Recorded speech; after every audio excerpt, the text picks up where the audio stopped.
수능이 뭔 의미가 있겠냐. 넌 역시 개다. 얘 이름이 급식이야? 내가 지워주고 나 혼자만 두통 말고 다른 증상도 있나요? 성격에 변화가 올 수도 있어요.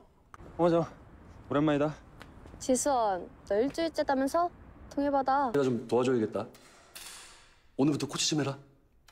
제가요? 우리 아 깜짝이야. 너는 캐릭터가 사람 놀래키는 그런 거냐?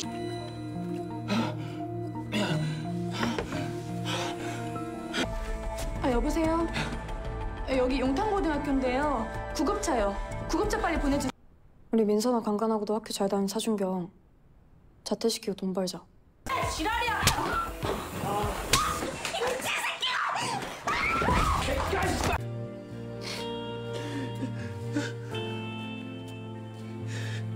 Halo guys, balik lagi ke channelnya Mimin. Gimana kabar teman-teman semua? Semoga baik-baik aja ya. Oke, di video kali ini mari kita lanjutkan review dari drama Revenge of Others episode 2. Ini dia by Mimin. 얘 이름이 급식이야? 내가 지워주고 나 혼자만. Nah, di sini mereka berdua sama-sama mencari alasan kenapa mereka berada di ruangan itu. Kemudian Jisun juga mengatakan bahwa dirinya bakal memberi makan siang kepada kucingnya. Dan lagi sepatu putih bertali merah ditunjukkan lagi dong. By the way, kucing Jisuhun ini memang dia kasih namanya makan siang. Ya, agak unik sih. Nah, sekalian di sana dia juga menjelaskan nih kepada si Ok Chanmi lokasi di mana dia menemukan kembarannya si Ok Chanmi ini, yaitu si Chankyu. Dan dia juga mengatakan bahwa dia melihat Chankyu terjatuh ketika dia memberi kucingnya makan siang pada waktu itu. Namun tetap saja si Jisuhun ini sangat-sangat mencurigakan. Nah, ketika di kantin, si Ok Chanmi itu melihat kebahagiaan yang dipancarkan oleh wajahnya si Jisuhun, mengingat dia tahu faktanya bahwa Jisuhun ini sebentar lagi bakal koit, umurnya paling lama hanya 1 tahun lagi. Dia teringat perkataan dokter yang dia dengar beberapa hari yang lalu kepada Jisuhun, dan dia pun memutuskan untuk pura-pura tidak tahu dan juga pura-pura tidak mendengarkan tentang perkataan Pak Dokter kepada Jisuhun.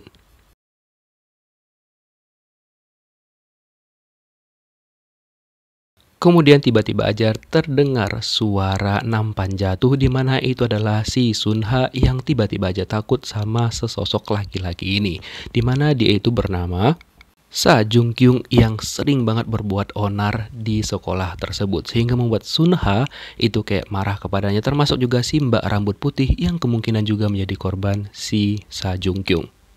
Di mana ternyata si Sunha itu diperkaos sama dia beberapa waktu yang lalu. Wah, emang parah sih tuh orang. Mendengar dari cerita temannya, Ok Chanmi langsung mengatakan bahwa emang gak ada akhlak bener tuh si Sa-jung-kyung. Tapi kok bisa masih sekolah di sana ya? Mungkin aja karena kekuasaan dari orang tuanya dia. Who knows? Bisa jadi.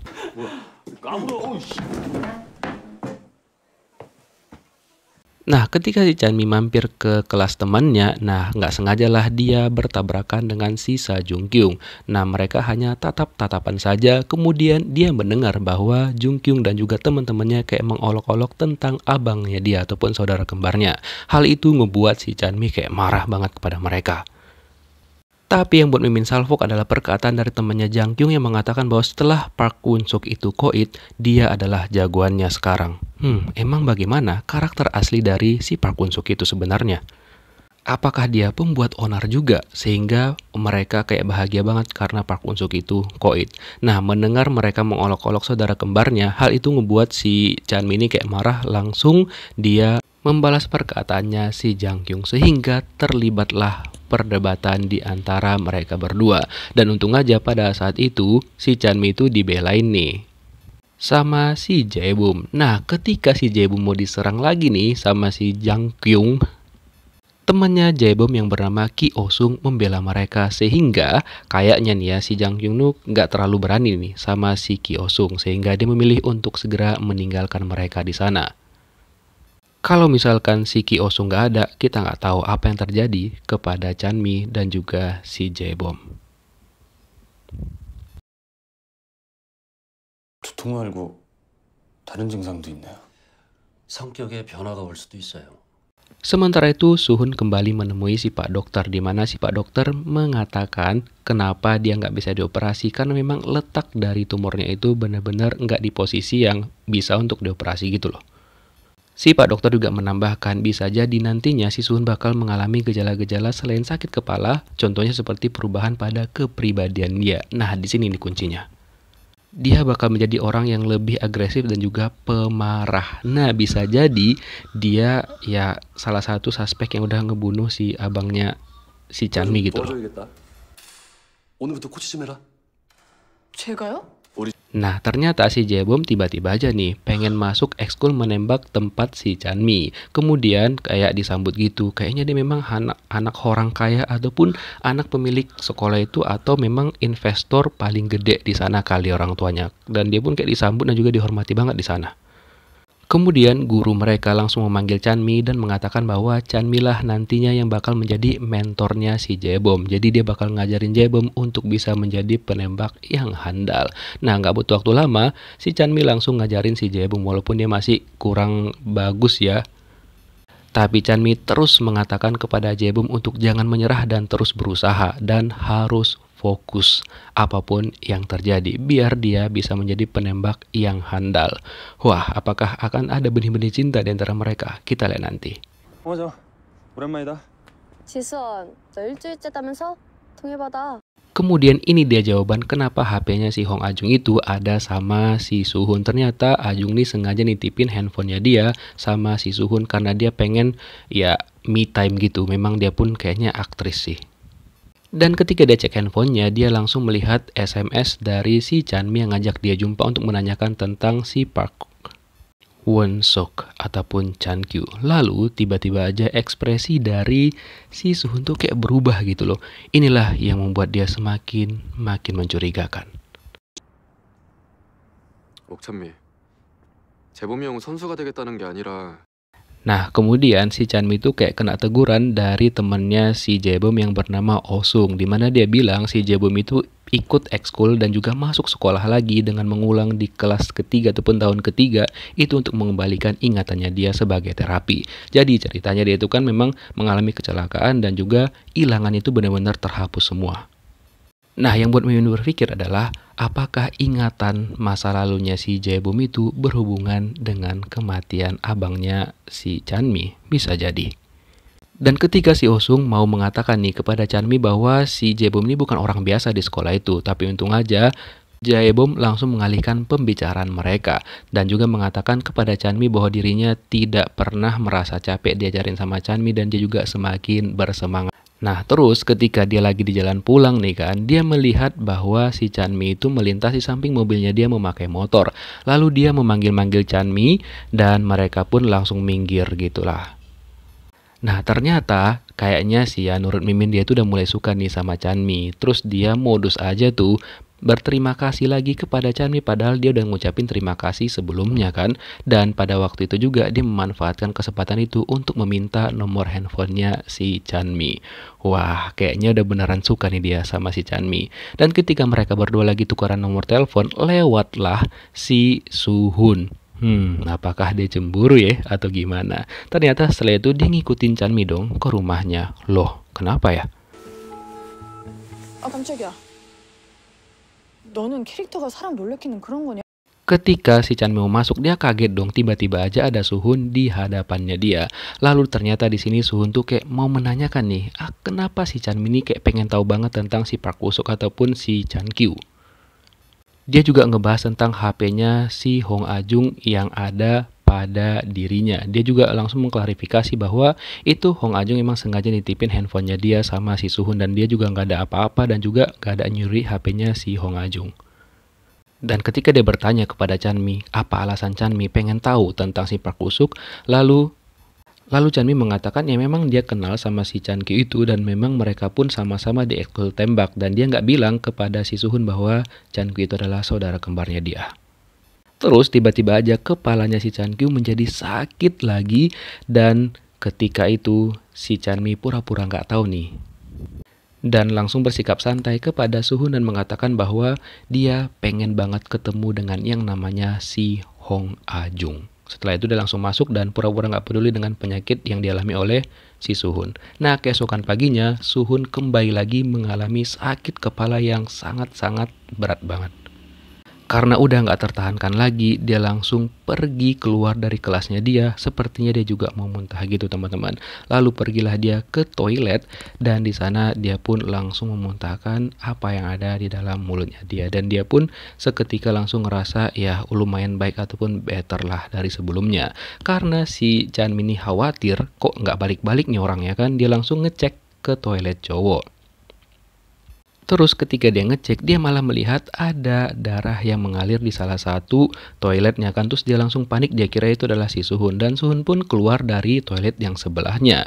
Dan ketika itulah mereka mencoba ngecek sebenarnya apa yang terjadi dalam toilet itu. Ternyata ada teman mereka yang bernama Sunha itu kayak mau bundir gitu dong. Kemudian mereka langsung cepet-cepet nolong dan si Chanmi pun berusaha untuk manggil ambulans untuk datang ke sana agar mereka bisa menyelamatkan si Sunha ini gitu loh.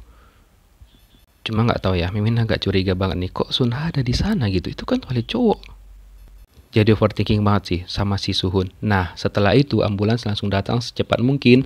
Sunha langsung dibawa ke rumah sakit untuk mendapatkan pertolongan lebih lanjut.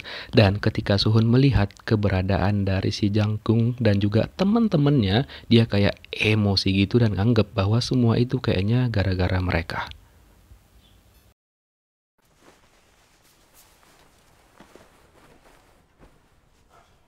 Nah, karena si Suhun dan juga si Chanmi yang berada di lokasi kejadian ataupun di TKP, alhasil mereka pun langsung diinterogasi nih sama bapak dan juga ibu detektif. Dan ketika mereka ditanya ini tentang sebenarnya apa yang terjadi, mereka pun menceritakan semuanya ya jujur-jujur aja gitu. Dan mereka pun tidak ada yang mereka sembunyikan, itulah intinya. Interogasi itu berlangsung dengan cepat dan juga singkat karena jawaban mereka juga mirip walaupun tempat mereka diinterogasi itu di tempat yang berbeda. Lalu mereka juga diberitahukan bahwa si Sunha itu udah sadar dan mereka pun senang mendengar hal tersebut. Wah, untung aja masih selamat ya kan. Kemudian si Pak Detektif nanya tentang kematiannya si Chankyu kepada si Suhun. Begitu juga kepada si Chanmi, dia juga ditanya nih sama si Ibu Detektif tentang hal itu. Dan meminta lagi nih kepada Chanmi untuk jangan pernah mencari tahu lagi tentang kematian saudara kembarnya. Tapi Chanmi nggak peduli dengan apa yang dikatakan oleh si ibu detektif. Dia tetap percaya bahwa ada sesuatu hal yang janggal dengan kematian abangnya dia. Dan dia pun bakal mencari tahu tentang hal itu walaupun nggak dibantu sama si ibu detektif. Setelah mereka selesai melakukan interogasi, nah di sini mereka berdua tuh sama-sama penasaran gitu. Sebenarnya ada pertanyaan lain gak sih yang diajukan sama detektif kepada mereka berdua selain si Sunha? Tapi mereka berdua lebih memilih untuk ya nggak nge-share sih tentang hal itu. Jujur ngelihat Suhun tuh jadi teringat Jung Barem, benar gak sih? 교장 선생님, 말씀 좀 해보세요. 예, 왜 우리 서로 Kemudian karena nggak terima tentang anaknya dia, ayahnya Sunha langsung datang ke sekolah mereka dan langsung marah-marah di sana. Dan dia juga meminta keadilan nih. Apalagi dia tahu kan kalau si Jang Kyung itu ternyata tetap bisa bersekolah di sana. Padahal udah jelas-jelas dia salah dan juga terbukti udah memperkaos si Sunha. Terus nih si Mbak rambut putih kok nangis Mbak? Apa memang dia berhubungan juga ya dengan si Jang Kyung, salah satu korban mungkin? Sementara itu, si Chanmi mendapatkan pesan dari si Ajung. Ternyata Ajung mau berjumpa dengan dirinya pada malam nanti sekitar jam 8. Nah, setelah itu dia langsung datang dan memenuhi undangan si Ajung. Terus si Mbak rambut putih nyamar nih, pura-pura menjadi Ajung. Tapi kan si Chanmi udah tahu wajah Ajung tuh gimana. Terus dia bilang ke si Mbak rambut putih bahwa dia pengen bicara dengan Hong Ajung, bukan orang yang ada di depannya dia. Nah, di sini heranlah si Mbak rambut putih ini, kenapa dia tahu wajahnya si Hong Ajung padahal belum pernah jumpa sama sekali. Terus dia langsung tuh poin dia pengen tahu tentang kematian dari si Park Won Suk. Nah, di sini si Mbak rambut putih nih mengatakan kepada si Chanmi kalau dia memang pengen tahu nih tentang si Chankyu ataupun si Park Won Suk. Nah, bukan si Ajung yang dia temuin, tapi orang yang bernama Im Somi. Karena menurut si Mbak rambut putih ini, si Somi banyak tahu tentang Won Suk dan bisa memberikan informasi gitulah. Nah, setelah itu si Mbak rambut putih pergi ke tempatnya si Suhun, dan dia mendengar bahwa Suhun ini kayak membutuhkan duit banget gitu loh, karena memang untuk orang tuanya dia. Dan Suhun pun langsung bertanya kepada si Mbak Rambut Putih bagaimana caranya dia menghasilkan uang gitu. By the way, kok mereka berdua bisa akrab ya? Semoga nanti diceritakan ya. Nah, setelah itu si Chanmi langsung nih bertemu dengan si Im So-mi. Nah, di sana Im So-mi langsung menceritakan semuanya nih. Dari dia terpaksa harus pindah sekolah dari sekolahnya yang lama ataupun tempat si Chanmi bersekolah sekarang.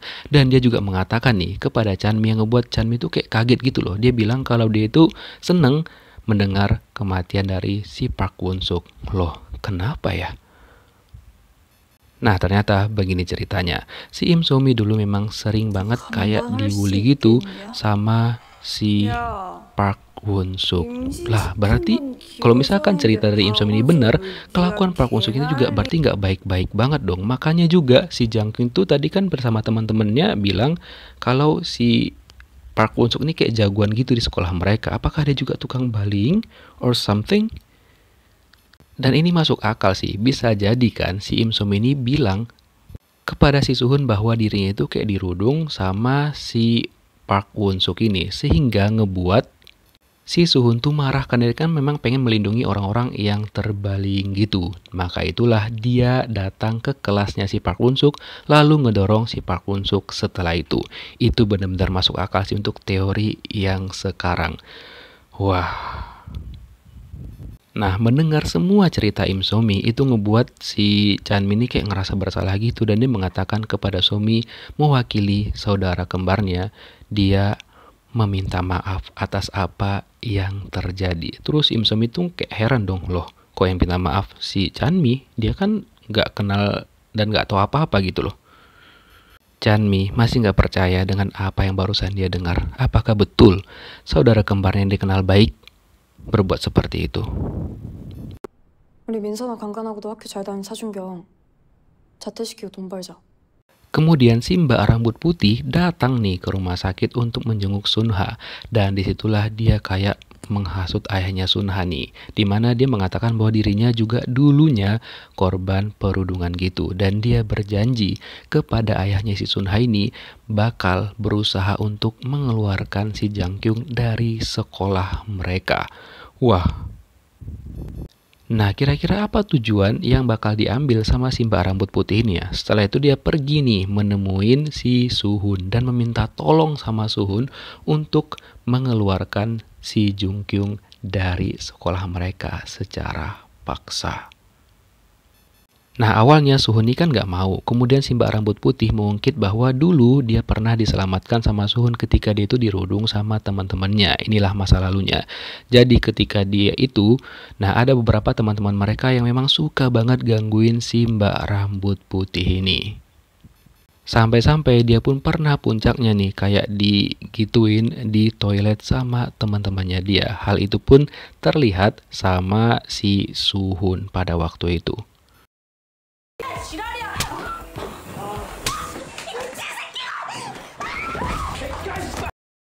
Dan ketika itu mereka lagi asik-asik karaokean kan, tiba-tiba aja Suhun datang dan langsung inilah yang dia lakukan kepada mereka. Wah.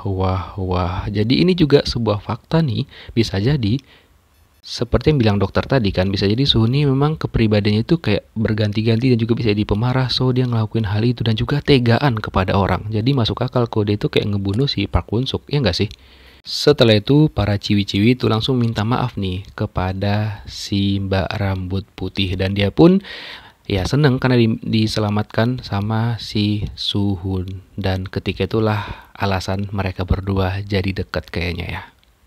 Jadi kesimpulannya si Mbak Rambut Putih pengen si Suhun ini ngebantu Sunha sama seperti yang dia lakukan kepada si Mbak Rambut Putih beberapa waktu yang lalu. Nah, Suhun mengatakan udahlah, gak usah kayak gitu, dan dia juga mencoba untuk menolak penawaran dari si Mbak Rambut Putih, walaupun dibilang dia bakal dapat duit setelah itu. Nah, keesokan harinya dia mendapat telepon nih bahwa emaknya itu tiba-tiba aja jatuh sakit, dan ketika dia ngecek emaknya, kondisi emaknya emang udah cukup lemah banget, dan dia berusaha untuk tetap menyemangati emaknya gitu loh. Nah, karena itulah dia pasti butuh duit dong. Alhasil dia menerima tawaran dari si Mbak Rambut Putih. Karena dia udah frustasi banget dan juga dia nggak tahu lagi apa yang harus dilakukan untuk mendapatkan uang untuk menyelamatkan emaknya dia. Dan pada malam harinya dia langsung melaksanakan aksinya dia. Dan kalau misalkan teman-teman ingat di review episode 1 bahwa pakaian yang dia pakai ini tuh mirip banget dengan pakaian orang yang datang ke ruangan tempatnya si Park Won Suk. Tapi karena ini masih episode awal ya, jadi kita masih berspekulasi bisa jadi nanti ada plot twist lainnya. Tapi kalau memang dia, nggak tahu lagi sih. Nah, malam itu dia pergi ke tempatnya si Jung Kyung dan langsunglah dia nyekap si Jung Kyung dan meminta si Jung Kyung ini untuk segera pindah sekolah dan juga meminta maaf nih kepada si Sun Ha. Di sini dia benar-benar kayak psikopat banget sih. Dan ketika itu dia memutuskan sih untuk mau pergi kan, karena memang si Jung Kyung mengatakan ya udah dia bakal minta maaf sama Sun dan bakal keluar dari sekolah itu. Tapi ketika si Suhun mau keluar, dia mendapati bahwa si Jung Kyung ini sempat ngeprint nih foto-foto yang kurang baik sebenarnya dan ngebuat si Suhun tuh kayak emosi dan